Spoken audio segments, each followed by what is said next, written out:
Hi, my name is Rachel. I'm 23 years old and I live in New York. I graduated college in 2011 and then I worked for a year at an advertising agency, decided to go back to school to get my master's.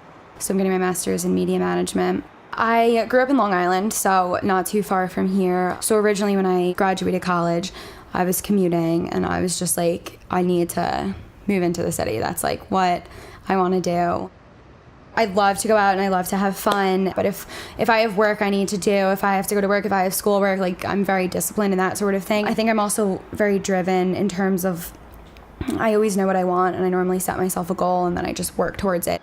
One of my majors in college was Italian, and all my Italian teachers and everybody in Italy, like they would always call me chiacchierare. It means chatty in Italian.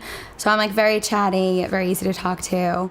Like half my family is Italian and it's just like big Italian, love to cook, and like I spent a semester in Italy and I just like love food. I am so in love with this dog. It's like unbelievable the relationship I have with my dog. I hate saying it because I sound like such a nut. I'll like feed him with a fork and like I give him a bath every day. He makes me so happy. So I mean that's number one. I worked for a full year and then I was like, I want to go back to school. And I just feel like around that whole decision was kind of like, I want to go back to school because I can see like a longer goal in mind. I don't want to just like look at the short end in sight. I want to like do this, but I also want to be, have a balance in my life and not be working like crazy and doing this and that. So I definitely think finding a balance is important.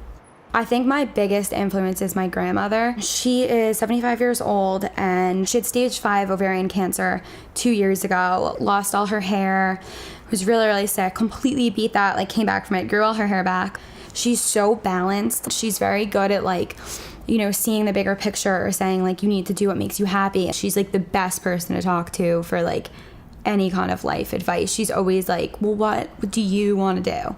Like, I just love clothes. So I get it from my mother. She's like the worst. She's such a shopper. I've definitely had to like curb that and kind of like do a little more like looking for sales and stuff like that, or just not buy something like impulse buy, which is what I tend to do. It's just like I see something and I'm like, oh my God, that's the cutest thing. And then I buy it and then I'm like, oh, I didn't need to spend that. If I had an extra $1,000 to spend on whatever I wanted, I would probably just treat myself to like a little me day. So, I got like a massage, a mani-pedi, maybe do some like shopping around here. There's like so many cute little boutiques around this area, which I just love. So I'd probably do that. Maybe I'd treat my boyfriend to dinner for once. So